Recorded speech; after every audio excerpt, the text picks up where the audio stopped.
Buenos días, mi nombre es Fabiola Bordón, soy gerente general de la oficina de Mont Paraguay. En esta mañana voy a presentar el tema de haciendo negocios en Paraguay.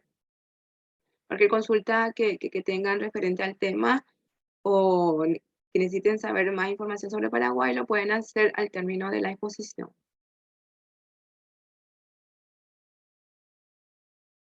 Bueno, aquí damos una pequeña reseña de lo que dice nuestra constitución aquí en Paraguay en relación a nuestra Constitución Nacional.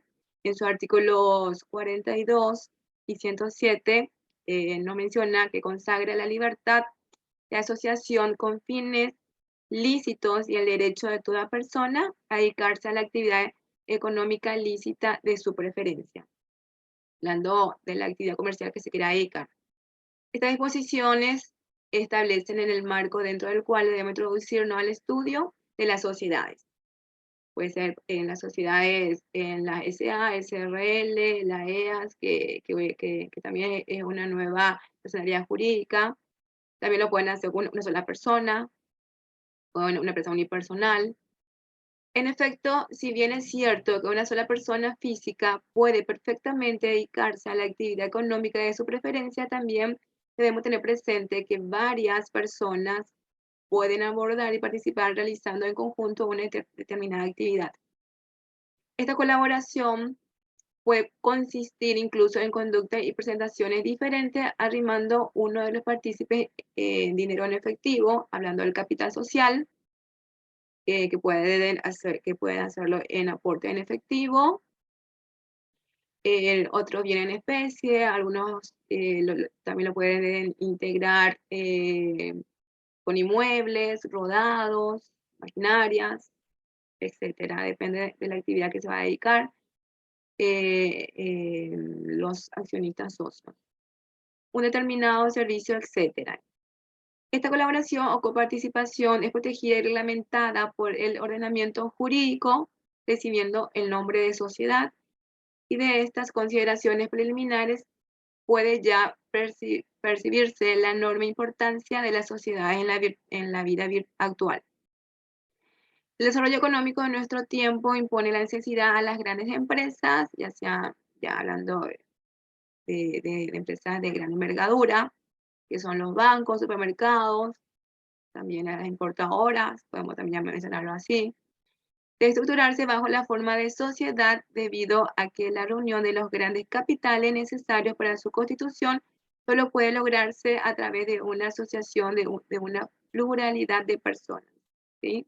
Cuando el negocio o la actividad comercial va a ser de gran envergadura, de repente son malos socios, el capital social es mucho más alto. Bueno, seguimos. Los tipos de sociedades que tenemos aquí en Paraguay, tenemos las sociedades anónimas, que son por acciones. Anteriormente las sociedades anónimas estaban integradas por los accionistas al portador. Hoy en día ya esto ya dejó de estar así, debe ser, las acciones deben estar nominativas, nombrándose a cada accionista con el monto de su participación. Tenemos las sociedades de responsabilidad limitada, la empresa individual de responsabilidad limitada, que es para una sola persona, y la empresa unipersonal. Bueno, estaremos hablando de las sociedades ahora, de las más comunes, que son las sociedades anónimas por acciones y la sociedad de responsabilidad limitada. Tenemos una nueva sociedad, también una nueva personalidad jurídica que se ha constituido o se ha reglamentado en el año 2021. Son las empresas por acciones simplificadas, que es todo de manera remota, las inscripciones. También un poco favorable, pero es muy nueva esta nueva modalidad de inscripción de sociedades o personas naturales. Bueno, hablemos aquí de las generalidades de lo que son las SA y la SRL. Tanto las SRL como la SA requieren al menos de 2 accionistas o socios, ¿sí? Sin importar si son personas naturales, físicas o jurídicas, nacionales o extranjeras, con, con o sin permiso de residente. Es decir, los accionistas pueden ser nacionales, locales o extranjeros. También puede constituirse una persona jurídica, que son las sociedades, con una persona natural o física. Siendo que no existen requisitos exigidos de nacionalidad o residencia, extranjeros no residentes y sociedades extranjeras pueden detentar el 100% de las acciones de una SA. O sea, el 100% puede participar una persona extranjera o una sociedad extranjera, puede participar con el 100% del capital social.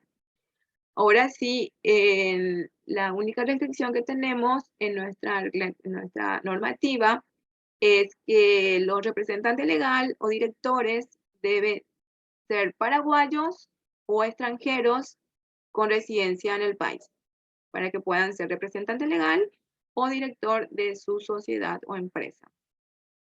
Para las SRL se establece un máximo de 25 socios, en tanto que para las SA no existe un número máximo de accionistas.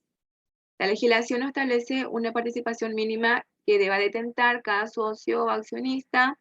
Es posible que un accionista detente un porcentaje muy sustancial de las acciones y otro en porcentaje mínimo. Por decirlo, uno puede participar un socio con el 99%, hablando de dos accionistas. Un socio puede participar con el 99% de las acciones del capital social y el otro socio con 1%. A eso es lo que se refiere nuestra legislación. Con respecto a la administración y representación está a cargo de uno o más gerentes para las SRL, de uno o más directores para las SA. Los administradores, gerente o director pueden ser extranjeros, pero deben contar con el permiso de residencia. Eso es lo que les había comentado. Que pueden ser directores, gerente, representante legal, pero deben contar con el permiso de residencia, deben tener el certificado o el carnet de residencia en el país. Los directores pueden ser reelectos indefinidamente y su designación es revocable en cualquier momento por resolución de la Asamblea. Los administradores responden en forma solidaria e ilimitada ante la sociedad, los accionistas y terceros por inejecución o mal desempeño del mandato, violación de la ley o de los estatutos sociales y perjuicios causados por dolo, culpa grave y abuso de sus facultades. Bueno, estos son serían las facultades de los administradores para este tipo de sociedades.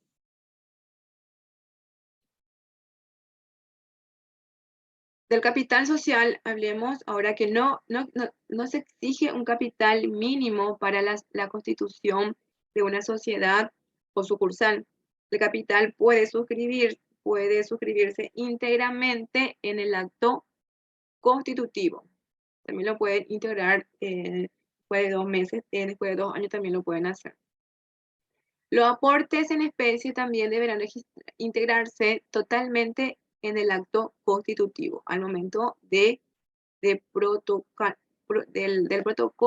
de la constitución, de la escritura constitución, momento de protocolizar y con la firma de los accionistas.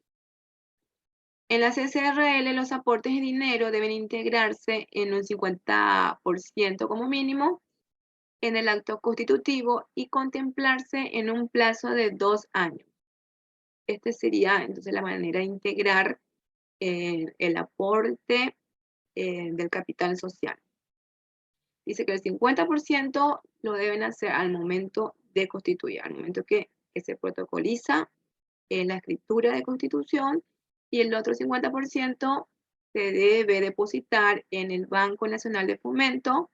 Estos fondos no podrán disponerse durante el trámite de constitución. No así esto para las SA. no exige un porcentaje mínimo de integración exigido para la SA. El aumento de capital de una SRL o una SA requiere del acuerdo de los accionistas, socios, siendo necesaria una modificación de los estatutos de la sociedad e inscripción de la misma en los registros públicos, lo cual implica prácticamente los mismos trámites y plazos que el trámite de una constitución de una sociedad. Bueno, al constituirse la sociedad se inscriben en los registros públicos. Esto demora aproximadamente como 45 días corridos. Podemos llamarlo, decirlo, un mes y medio. Ahora, si la sociedad decide ya en el ejercicio de sus periodos ya cerrado, decide aumentar el capital social de la sociedad, eso nos indica que debe inscribir de nuevo los estatutos sociales y demorar el mismo tiempo como una inscripción, que va aproximadamente por los 45 días para que se pueda tener el comprobante de inscripción. De las formalidades de una SA. El funcionamiento de las SA está sujeto a mayores formalidades, ¿sí? que el de una SRL, pero es la más completa. Las SA es la más recomendable por la exigencia que tiene, por las formalidades que tiene antes que una SRL, pero ya depende de cómo lo quieren integrar, constituir los accionistas. En efecto, las SA requieren asentar los libros de actas, las decisiones de sus administradores y las resoluciones de asambleas. Convocar por periodos diarios, asambleas anuales, aunque asista el 100% de los accionistas. La participación de los accionistas. Ahora para participar en las asambleas y en las juntas, los accionistas extranjeros deben firmar su asistencia a asamblea. Ahora, cuando son extranjeros y no se pueda tener la firma y venir aquí para el momento del acto, entonces lo que hacemos es que los accionistas extranjeros otorguen una carta poder, nombren a un representante para que pueda bien representar en la junta o en las asambleas, que pueda firmar la asistencia por los accionistas extranjeros. Sería la formalidad para este tipo de sociedad. Designar síndicos. El síndico debe ser una persona capaz, que tenga conocimiento de todas las reglamentaciones, principalmente las que sean jurídicas, las legales, las tributarias, porque vela por el buen orden de la sociedad, que cumpla a cabalidad con las obligaciones fiscales, las comunicaciones a los organismos de control. Para las SA sí se necesita la designación de síndicos, no así para una SRL. Elegir periódicamente un nuevo directorio, el nombramiento de directorio que van a ser los directores, puede ser un director, un vicedirector, un síndico. Estos son los obligatorios, nombramiento obligatorios para la composición del directorio. Esto se hace de manera anual, el cuarto mes del año, sería en abril. El acta de asamblea es muy importante porque contempla quién es el director, el representante legal y el síndico, para poder comunicar ya sea en los bancos, ya sea a la administración tributaria, y en donde cualquier otra exigencia estatal lo puedan solicitar. Por decirlo, también puede ser en aduana, para poder cotejar quién es el director y firmante de la sociedad. Sus administradores deben reunirse periódicamente o al menos ocasionalmente cuando las actividades sociales lo requieran. Realizar anualmente memorias de directorio, balance e informe del síndico. Este último punto se debe preparar para el cuarto mes del año. La memoria de directorio, balance, informe del síndico, todo eso se debe reunir para el acto de la asamblea anual, aproximadamente en el cuarto mes del año. Tenemos unos requisitos exigidos que son para las SA. Abogacía del Tesoro es un departamento dependiente del Ministerio de Hacienda, en donde las SA deben comunicar su inscripción, la inscripción de la sociedad, debe comunicar quiénes son los beneficiarios finales, la estructura jurídica, debe comunicar en sus asambleas, ya sea ordinaria o extraordinaria, deben comunicar también en caso que tenga transferencia de acciones, que haya tenido una compra-venta de acciones, también lo debe comunicar todo a la Abogacía del Tesoro, que es un departamento que fiscaliza y está regulado por el Ministerio de Hacienda. Bueno, hablemos aquí de los síndicos. Como le había comentado, que los síndicos es parte del directorio de una SA. La fiscalización y la administración de la sociedad está a cargo puede estar a cargo de uno o más síndicos titulares, también suplentes, designados con carácter personal e indelegable.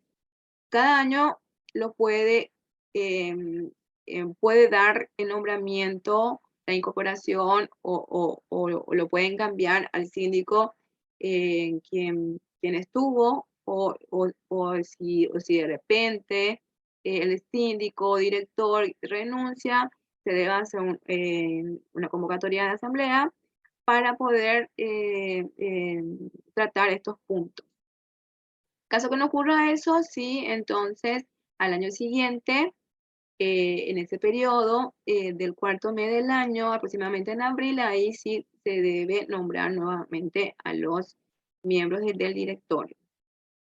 Bueno, los síndicos deben ser idóneos para que el control que le corresponde ejercer sea eficiente, atendiendo a la importancia y complejidad de las actividades de la sociedad. Bueno, por eso es importante que el síndico conozca la parte legal y tributaria. Normalmente debería ser un profesional abogado o un profesional contable.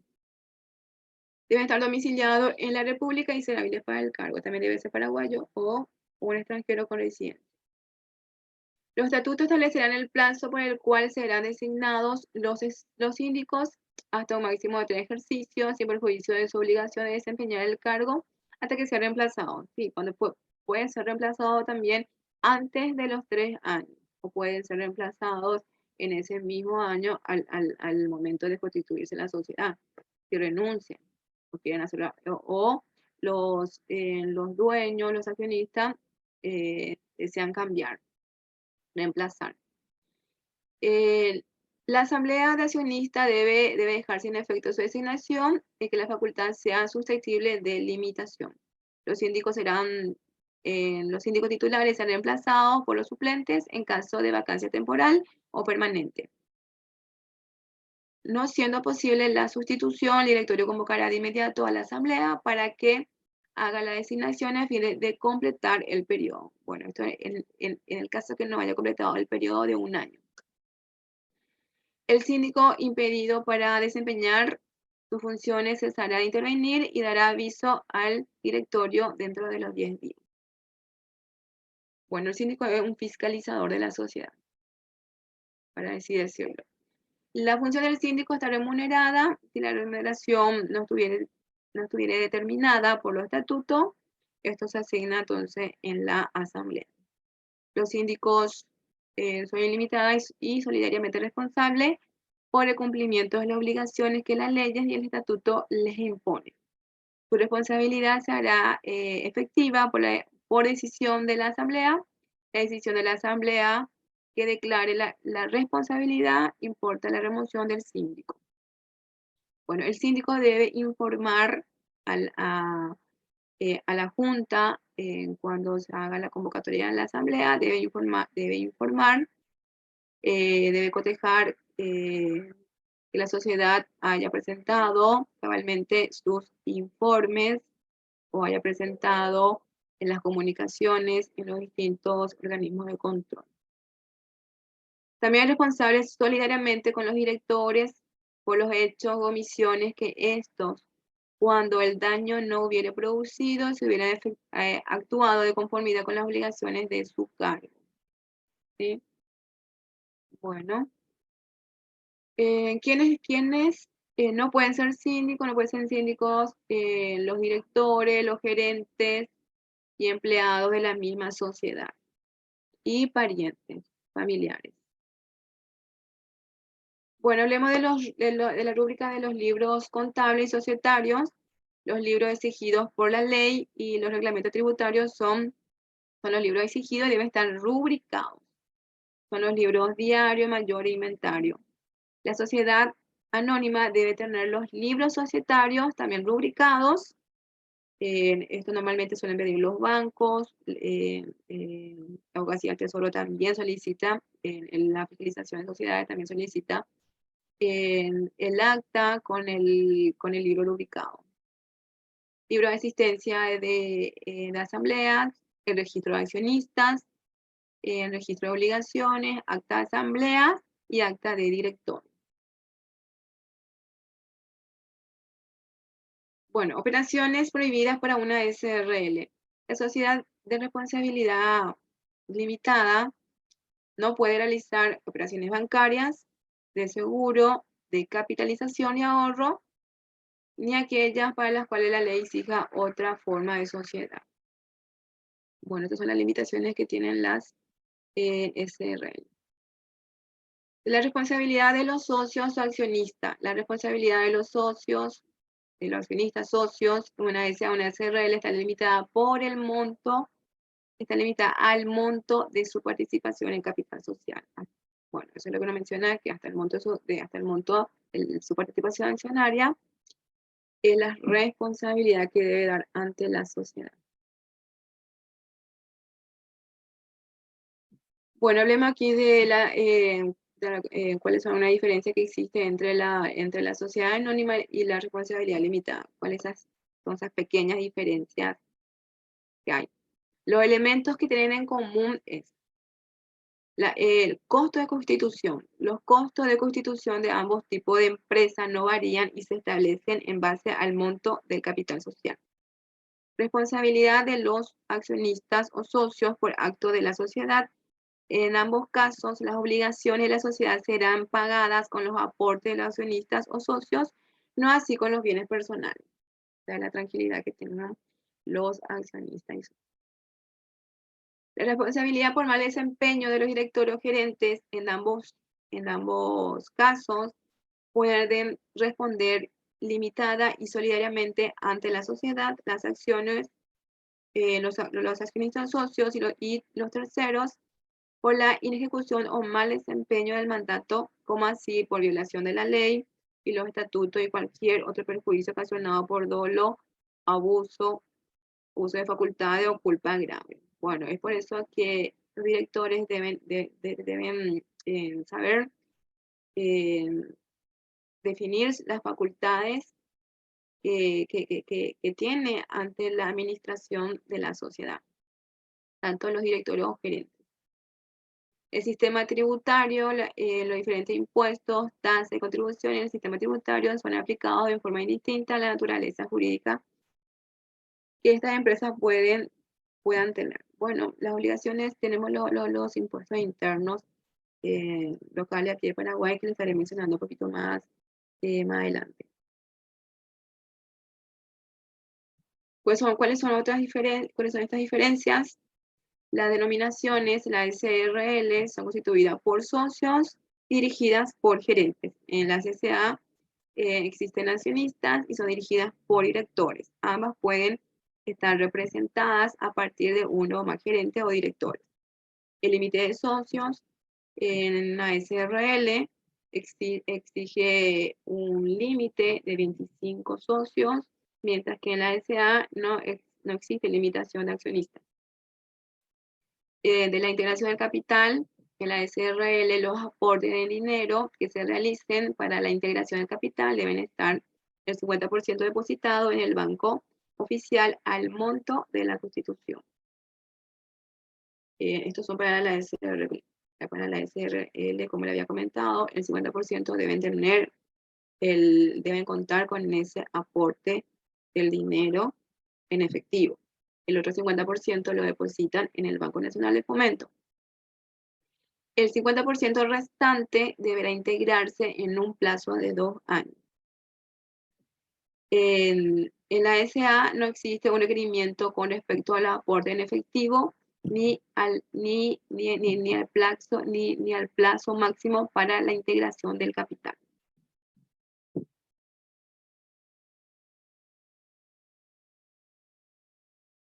Acciones y cuotas de participación. Los aportes de los accionistas de los socios, perdón, de los socios de la SRL están representados en cuotas de participación, no pueden ser representadas en títulos negociables, mientras que el documento que certifica el aporte de los accionistas en la SA son títulos de acción que sí pueden ser negociables, es decir, puedo transferir mis acciones. Transferencia de acciones o cuota a terceros. Cuando la SRL está conformada por un número de hasta 5 socios, se requiere que exista unanimidad de votos para que uno de ellos transfiera sus acciones a terceras personas. En caso que tenga más de 5 socios, se requerirá el consentimiento de las 3/4 partes representadas del capital. En las SA no existe dicha obligación legal para la transferencia de acciones. Normalmente existe una cláusula donde las acciones deben ser ofrecidas primero a los demás accionistas y si ninguno requiere comprar, puede vender a terceros. Bueno, este es conocido como derecho de preferencia, una SA. De las formalidades de transferencia de acciones o cuotas. Las cuotas de participación deben ser transferidas únicamente mediante escritura pública, mediante los títulos de acción de la SA. Pueden transferirse también mediante endoso. Bueno, esto para la SA, entonces, como les comenté, se puede endosar en él. Entonces, en cada acción donde tiene el nombre de la persona accionista, lo puede endosar al nuevo accionista. Esto es lo que nos dice para la transferencia de acciones. Lo pueden hacer por endoso. Sin embargo, para la SA debe ser transferida únicamente por escritura pública. En las asambleas anuales, la SRL, a diferencia de la SA, no requieren la realización de asambleas anuales para la aprobación del balance y designación de autoridades. Para la SA sí que le habías comentado que en el cuarto mes del año sí se debe designar el nombramiento del directorio, quién va a ser el director, y el síndico. Para la SA no tenemos esta formalidad exigida. Forma de convocatoria para asambleas. En las SRL solo se requiere la notificación personal a los socios, mientras que en la SA es necesario realizar la convocatoria ante publicaciones en diarios de gran circulación, además de la obligatoriedad de realizar la comunicación en la Abogacía del Tesoro. Bueno, la Abogacía del Tesoro es el órgano de fiscalización, la institución fiscalizadora de las SA.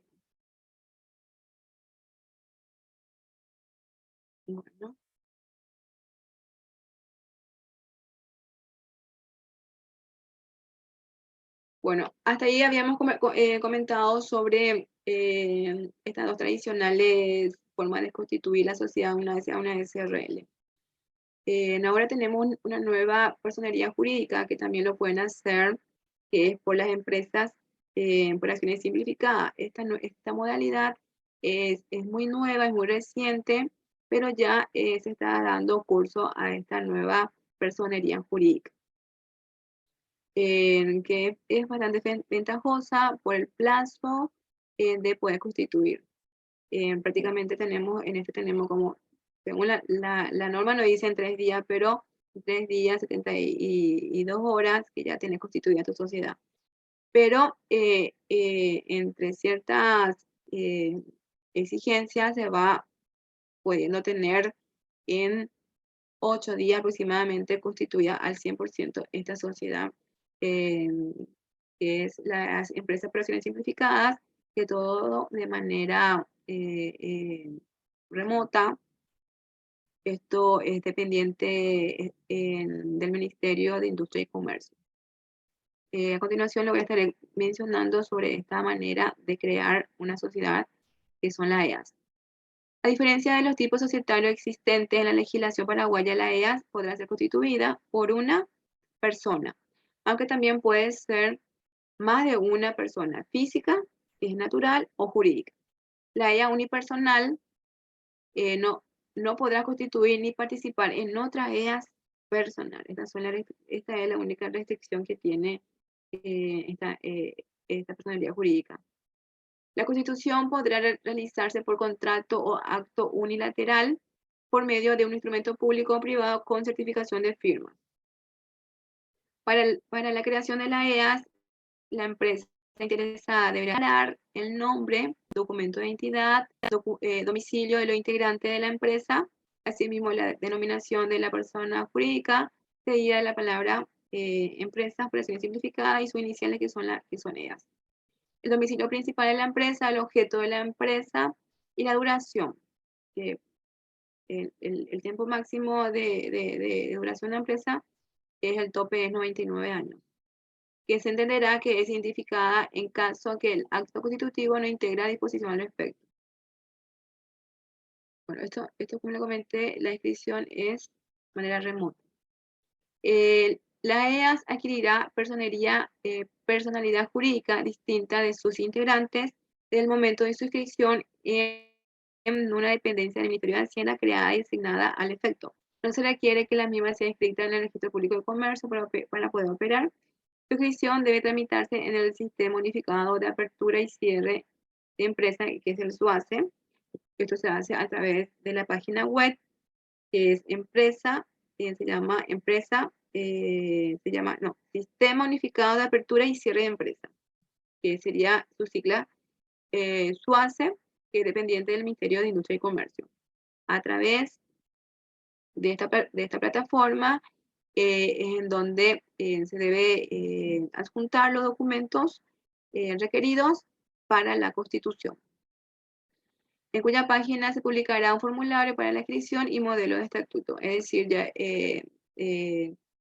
nada más se debe completar los datos del modelo de estatuto. Ya tiene una proforma del modelo de estatuto, es completar los datos, es completar los nombres de los accionistas, el capital social, la actividad económica, para poder completar, y luego deben firmar los accionistas de manera digital, o lo pueden hacerlo también de manera física, pero se debe imprimir el formulario, o sea, es decir, el estatuto, firman los socios y luego se sube a la plataforma.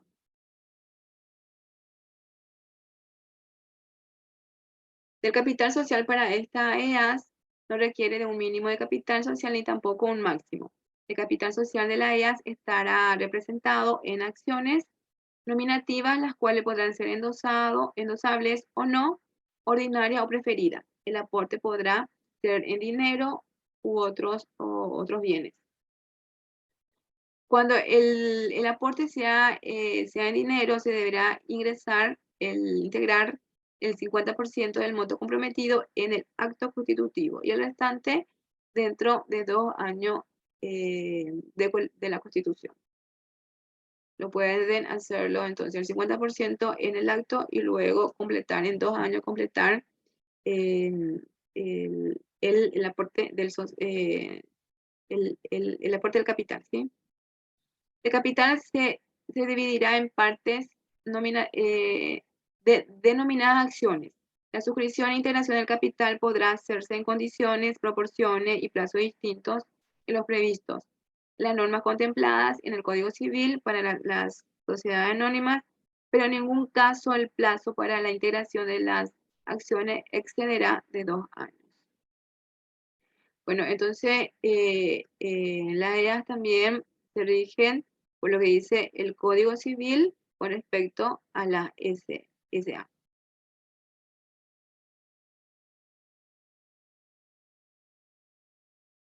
Bueno, aquí estaremos hablando sobre el aspecto laboral.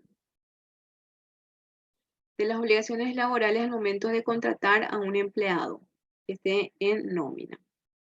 Es importante destacar que las personas físicas o jurídicas que fungen de patrones en relación obrero-patronal deben deben tener en cuenta que el derecho laboral tiene en función principal la regulación de la relación de las partes que forman el contrato laboral. En efecto, la definición doctrinaria del derecho laboral establece que esta ciencia regula la relación entre el empleado con el patrón, que sería el empleador, de esto con el Estado, de las obligaciones del seguro social y para que pueda para que pueda estar cubierto el empleado y también el empleador ante cualquier falencia que pueda haber en el periodo laboral. Es de extrema importancia tener una concepción clara de este tema usando la metodología sencilla. Bueno, hablamos de los permisos de maternidad y lactancia. Bueno, el permiso de maternidad es de 4 meses y de lactancia es por un periodo también de 2 meses. Bueno, y para los papás, para los padres, también tienen el permiso de maternidad, pero ellos tienen 15 días corridos. El aporte del Seguro Social, que es el Instituto de Previsión Social, su sigla IPS, estos aportes lo hacen el empleador, el patrón, lo aporta el 16,5% sobre el salario del empleado. Y el empleado aporta un 9% que es retenido del salario y se debe ingresar al mes siguiente el pago al Seguro Social. El empleado está cubierto por la parte de salud y por la parte de jubilación para el empleado. Ahora, el aporte del empleador que aporta el 16,5% por cada salario, esto constituye un gasto dentro del movimiento financiero para la empresa. Es decir, es un gasto que puede deducir para el impuesto a la renta. ¿Qué es el aporte? El aporte sería el 9% por parte del empleado y el 16%, el 16,5% por parte del empleador. Que es la suma de dinero que obligatoriamente, por ley y de manera mensual, deben pagar al Instituto de Previsión Social los empleadores y trabajadores sobre el salario, para que éste tenga derecho a las prestaciones que otorga el Seguro Social, que es la jubilación y la asistencia médica para los empleados. El Seguro Social es un derecho de los trabajadores y una obligación de la patronal, del empleador, o de los empleadores cumplir con este derecho.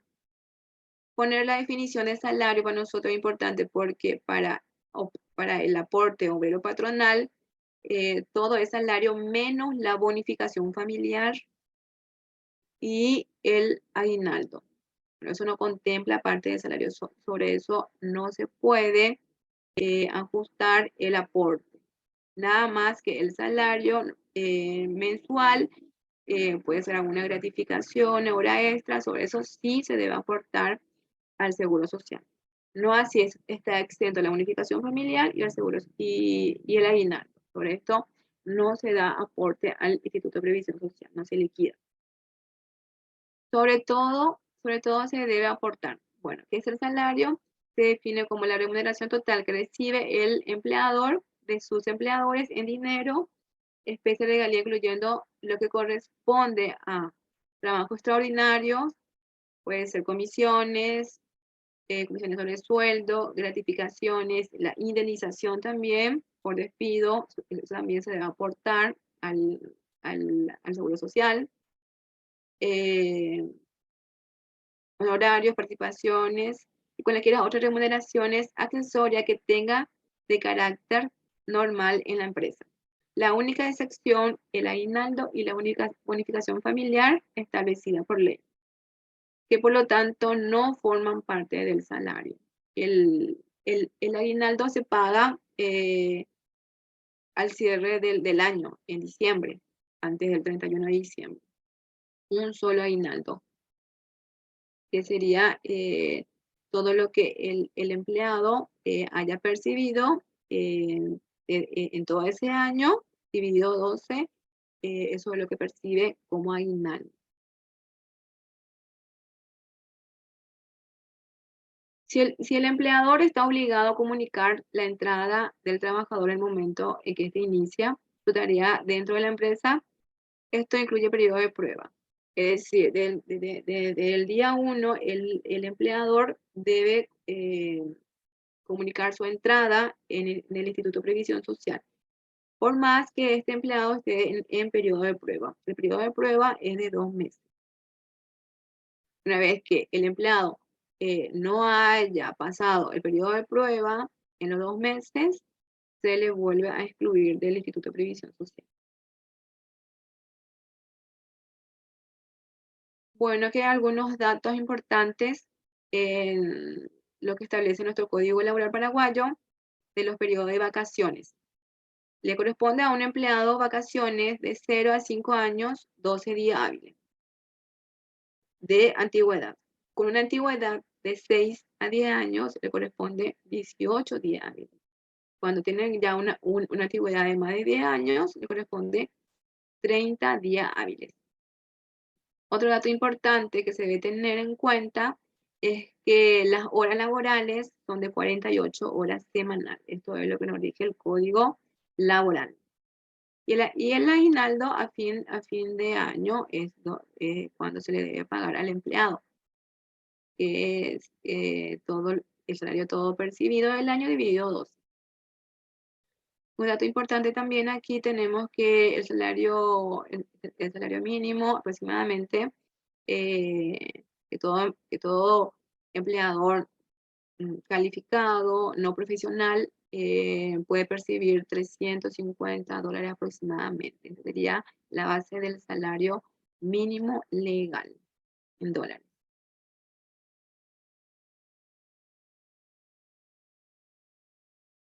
¿No?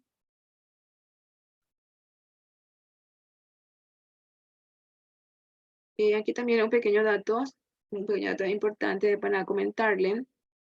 Al momento de poder realizar un despido, una indemnización con el empleado, hay que tenerlo en cuenta en la manera de liquidar el salario o la renuncia o podría ser la comunicación de despido. Debe tener en cuenta una escala para poder preparar la liquidación del salario final. Para un preaviso, según la escala, en el artículo 87 del Código Laboral, nos menciona que durante el periodo de prueba es de 0 días, no se le paga nada al empleado. Ahora, cuando una antigüedad ya de 2 meses y un día a un año, tiene 30 días de preaviso. Se le debe pagar esto o comunicar el preaviso al empleado. Esta es la escala.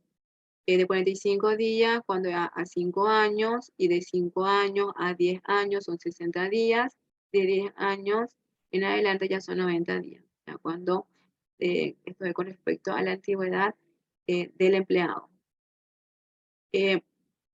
Para indemnizar al empleado para un despido durante el periodo de prueba es de 0 días, no percibe ninguna indemnización.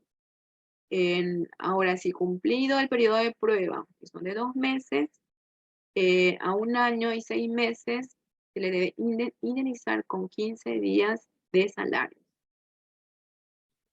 Y cuando tenga una antigüedad de 1 año, 6 meses y 1 día, son 30 días de salario.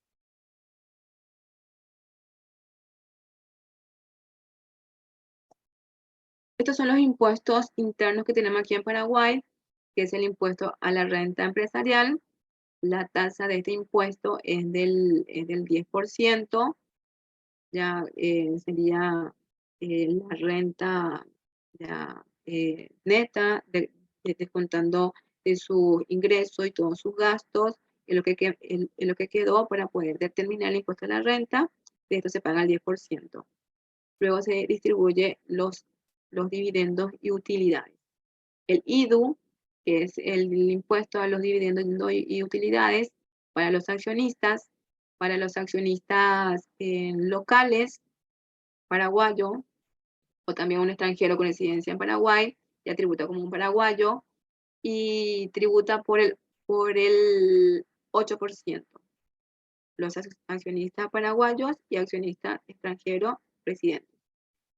Y los accionistas extranjeros tributan por el 15% al percibir los dividendos. El impuesto a la renta, no, este es el impuesto a los no residentes. Esto más se utiliza cuando cuando un proveedor del exterior percibe una utilidad dentro de Paraguay y esta persona no residente, al percibir cierto beneficio de Paraguay, debe tributar el 15%.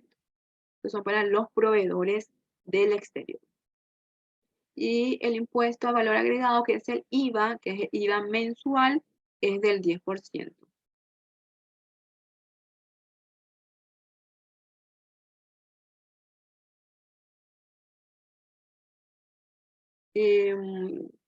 Estas son las empresas que están obligadas con este tipo de obligaciones tributarias. Las grandes empresas, grandes unipersonales y empresas jurídicas deben tributar esta obligación del IVA, del IRE y del IDU. El IVA, que es el impuesto al valor agregado, que es el IVA mensual, el IRE, que es el impuesto a la renta empresarial, le había comentado que la tasa es del 10%, el impuesto a los dividendos, que es el IVA. Luego está clasificada también las medianas unipersonales, que tributan por el IRE simple, el IVA. El IRE simple no está sujeto a informes financieros, como es con el IRE general, que tiene más formalidad, dependiendo mucho de la facturación que va a tener la empresa. Por eso tenemos esta categoría entre IRE general, el IRE simple y el IRE re simple para pequeñas empresas y pequeñas unipersonales. Las personas físicas o naturales, ellos tributan el impuesto a la renta personal, es decir, un director o una persona profesional tributa este impuesto, porque el impuesto a la renta personal está afectado a los servicios personales. Y el IVA también está afectado a la persona física y el IDU, porque al momento de recibir su utilidad o los dividendos de una sociedad, debe aportar el impuesto a los dividendos y utilidades. El impuesto a la renta empresarial, bueno, que sería el impuesto, el IRE, el criterio de renta y gasto lo devengado en el ejercicio fiscal, de que son todas las actividades comerciales, industriales y de servicio, puede ser compra de mercadería, venta de inmuebles, renta de bienes, toda renta que obtengan las sociedades. Esto vendría a ser la parte de los gastos, reparación de bienes, carpintería, transporte, etcétera. Todos los gastos que pueda tener la sociedad, esto es para deducir este impuesto de su utilidad o su facturación en el año.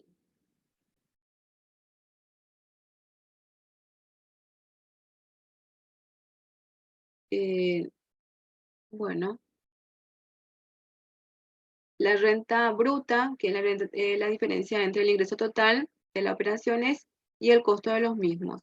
La renta neta, que sería Principio de casualidad, debidamente documenta precios del mercado, si el gasto no es grabado por el beneficiario. Bueno, y la renta neta ya sería lo que quedó en el ejercicio comercial. La renta neta es el final ya descontando todos los impuestos. Esto es lo que la utilidad que se tuvo en el año. Descontando el impuesto a la renta y descontando el impuesto a los dividendos. Además, se pueden deducir otros tributos que pueden ser sí, el sueldo a los empleados, la remuneración personal superior, el sueldo a los directores. Todo esto va parte de un gasto para poder deducir el impuesto a la renta empresarial.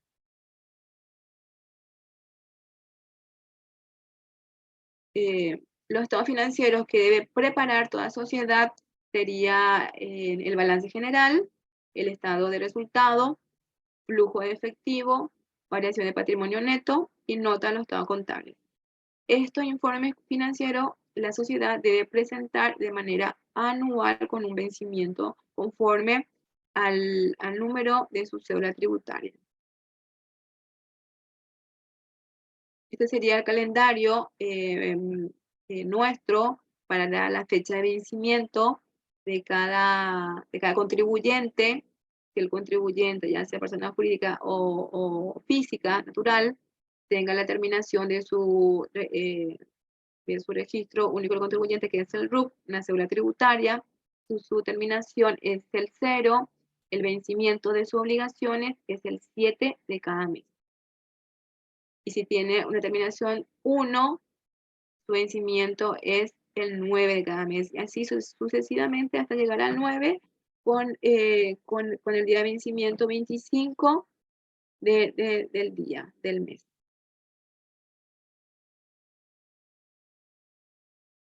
Bueno, si tenemos alguna consulta, pregunta que quieran hacerlo.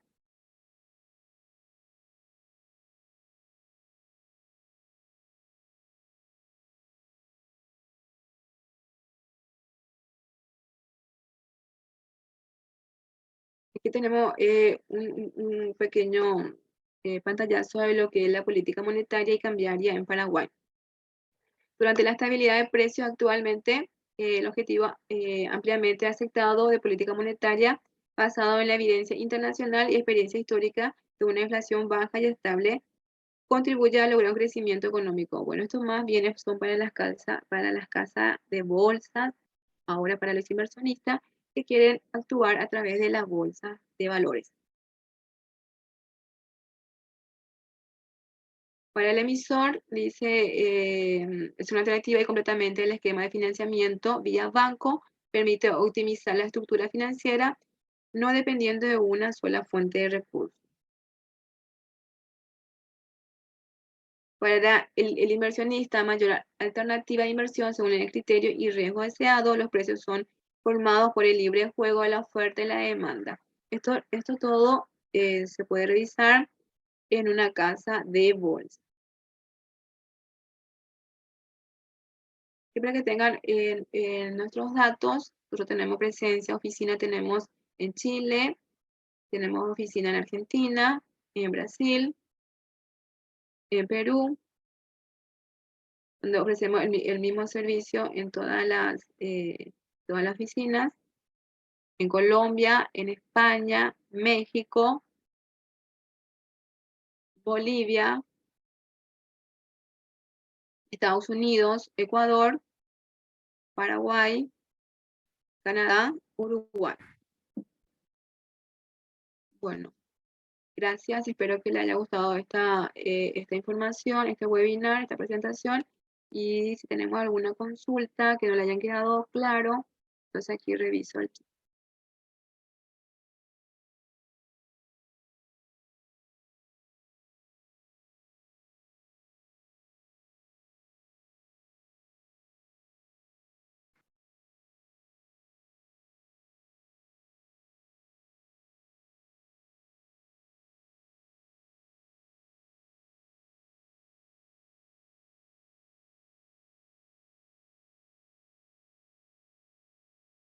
Bueno,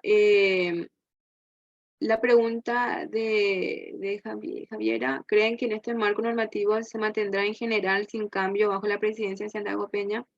Sí, y esperemos que sí. Santiago Peña tiene mucha experiencia. Eh, él fue, asumió la cartera del Ministerio de Hacienda en un momento anterior. Tenemos mucha confianza en él, que él pueda llevar bien adelante la parte tributaria nuestra, porque bien lo sabe, él es economista y conoce las falencias del país. Para Tomás, consulta si se puede acceder a la presentación, el video para chequear información y leerlo. Sí, sí. Le vamos a proporcionar el link de la presentación para que puedan revisar de vuelta el video.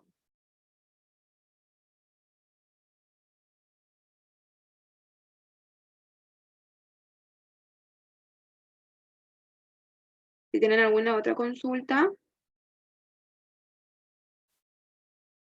igual tienen mis datos acá, ese sería mi correo electrónico. Cualquier consulta que quieran hacerlo de manera legal o tributaria o servicio que desean obtener eh, por la oficina de Paraguay, estamos a las órdenes.